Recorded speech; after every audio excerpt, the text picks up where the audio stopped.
यदि आपको किसी मित्र के व्यक्तित्व का वर्णन करने के लिए कहा जाता है तो आप उनका वर्णन आमतौर पर रचनात्मक समूहों में आसानी से घुलने वाला या नर्वस के रूप में कर सकते हैं। असल में आप इन व्यक्तिगत लक्षणों को संक्षेप में प्रस्तुत करने की कोशिश कर रहे हैं जो उन्हें बनाते हैं कि वे या तो कैसे हैं, वह कैसे सोचते हैं या वे कैसे कार्य करते हैं। कभी कभी ये विचार पैटर्न ऐसे व्यवहार होते हैं जो किसी के व्यक्तित्व को बनाते हैं, वास्तव में इस मायने में हानिकारक हो सकते हैं कि वे हस्तक्षेप करते हैं अपने व्यक्तिगत जीवन में, अपने दैनिक कामकाज के साथ साथ काम पर या सामाजिक सेटिंग्स में। यदि ऐसा होता है तो हम कहते हैं कि व्यक्ति को व्यक्तित्व विकार है।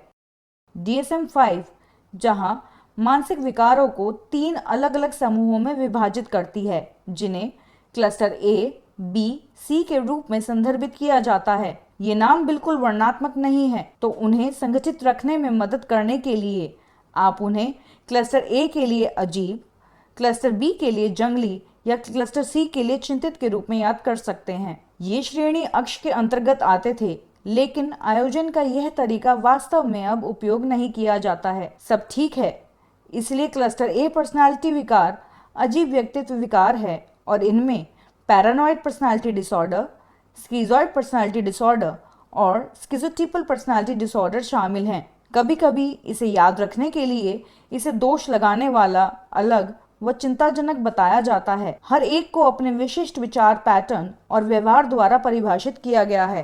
पैरानॉइड व्यक्तित्व विकार किसी ऐसे व्यक्ति का वर्णन करता है जो अन्य लोगों के अभियोगात्मक या आमतौर पर अविश्वास और संदेह करता है और मानता है कि अन्य उन्हें निराश करेंगे, उन्हें हेरफेर करेंगे या उनकी पीठ के पीछे उनके बारे में बात करेंगे। इस वजह से वे यह सुनिश्चित करने के बारे में अधिक सोचते हैं कि उनके परिवार में उनके दोस्तों की कितनी वफादारी है। ये विश्वास इतने मजबूत हैं कि वे व्यक्ति के व्यवहार पर एक मजबूत प्रभाव डालते हैं। ये लोग गंभीर रूप से प्रतिक्रिया करते हैं अगर उन्हें लगता है कि उन्हें किसी भी तरह से झूठ बोला गया है या मामूली रूप से परेशान किया गया है, जिसके परिणाम स्वरूप उन्हें लंबे समय तक पकड़ सकता है। कई मायनों में यह व्यवहार एक आत्म भविष्यवाणी को जन्म दे सकता है और छोटी घटनाओं के लिए इन मजबूत प्रतिक्रियाओं को दूसरों को अपनी पीठ के पीछे उनके बारे में बात करने के लिए प्रेरित किया जा सकता है।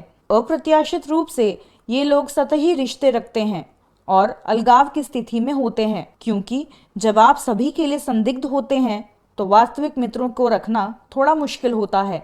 स्किज़ॉइड पर्सनालिटी डिसऑर्डर ऐसे लोगों को वर्णन करता है जो अलग हैं व सामाजिक संपर्क से बचते हैं, क्योंकि वे बस दूसरों को जानने में दिलचस्पी नहीं रखते हैं और यह अलग अलग व्यक्तित्व विकार जैसे व्योमों के कारण अलग अलग पढ़ने से अलग है या सामाजिक चिंता की वजह से एक व्यग्र व्यक्तित्व विकार की वजह से है, जो एक क्लस्टर C व्यक्तित्व विकार है। ये लोग सभी रूपों में शारीरिक संपर्क कम आनंददायक पाते हैं। यौन गतिविधि से लेकर इन लोगों को हाथ पकड़ने तक में इच्छा कम होती है।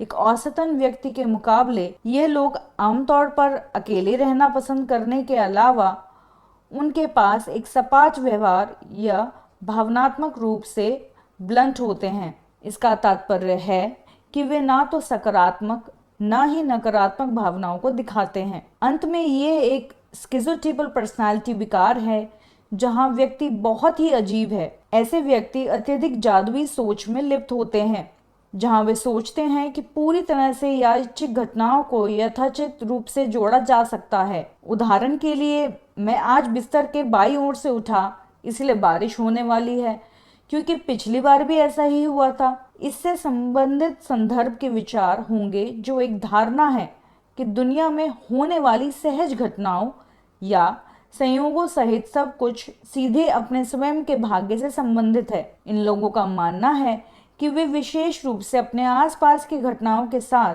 तालमेल रखते हैं और अति आत्मविश्वास और बोलने का एक आत्म केंद्रित तरीका है जो सामाजिक रूप से अनुचित है और वास्तव में लोगों को बंद कर सकता है। उसी वक्त से वे खुद को बहुत ही गरीब या लोग उन्हें कैसे देखते हैं वे सोच सकते हैं। स्किज़ॉइड पर्सनालिटी विकार वाले व्यक्ति कम सामाजिक रिश्ते बनाते हैं, लेकिन स्किज़ॉइड के विपरीत उनके पास आमतौर पर उन्हें रखने की तीव्र इच्छा होती है, लेकिन अक्सर उन्हें बनाए रखने में वे असमर्थ होते हैं। ये याद रखने का तरीका है उन लोगों के साथ जिन्हें स्किज़ोइड को डी व स्किज़ोटिपल मैजिकल सोच को टी से संदर्भित किया गया है। व्यक्तित्व विकारों के निदान में वास्तव में काफी ओवरलैप है। वास्तव में पैरानॉइड पर्सनालिटी डिसऑर्डर वाले व्यक्ति अक्सर स्किज़ोटिपल पर्सनालिटी डिसऑर्डर और अवॉइडेंट पर्सनालिटी डिसऑर्डर के नैदानिक मानदंडों को पूरा करता है। स्किज़ोटिपल व्यक्तित्व विकार वाले लोग अक्सर बॉर्डरलाइन व्यक्तित्व विकार के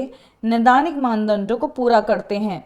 इसके अलावा सभी क्लस्टर ए व्यक्तित्व विकार स्किज़ोफ्रेनिया के उच्च दर और इसके विपरीत से जुड़े हुए हैं। जिन व्यक्तियों के रिश्तेदारों को स्किज़ोफ्रेनिया है उनमें एक व्यक्तित्व विकार होने की संभावना अधिक होती है, जो कि आनुवांशिक लिंक का सुझाव देता है।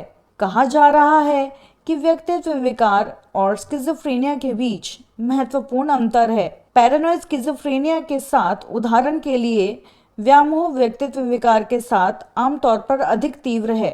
इसके अलावा पैरानॉइड स्किज़ोफ्रेनिया से पीड़ित लोग मानसिक भ्रम से ग्रसित हो सकते हैं, जबकि पैरानॉइड पर्सनालिटी डिसऑर्डर वाले लोग नहीं करते। मतिभ्रम या रेसिंग विचार रखने जैसे स्किज़ोफ्रेनिया के सकारात्मक लक्षणों में से कोई भी नहीं है।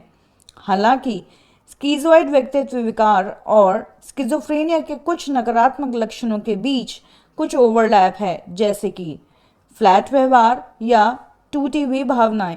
क्लस्टर के लिए उपचार एक विकार विविध और कठिन हो सकता है। पारंपरिक मनोविश्लेषक उपचार अप्रभावी हो सकते हैं, यहाँ तक कि इन लोगों की जांच करने और अपनी स्थितियों को अपने स्वयं के योगदान का सामना करने के लिए बहुत अधिक तनाव का कारण हो सकता है। उदाहरण के लिए, पारंपरिक talk therapy paranoid personality disorder वाले व्यक्तियों के लिए अप्रभावी है, क्योंकि उनके विश्वासों की वैधता को चुनौती देना अक्सर और भी अधिक अविश्वास के साथ मिलता है। चिकित्सा के अधिक प्रभावी रूप उन्हें चुनौती देने के बजाय व्यक्ति का समर्थन करने का प्रयास करना चाहते हैं। उदाहरण के लिए, उनकी मदद करके सामाजिक गतिविधियों की उनकी समझ में सुधार। सब ठीक है।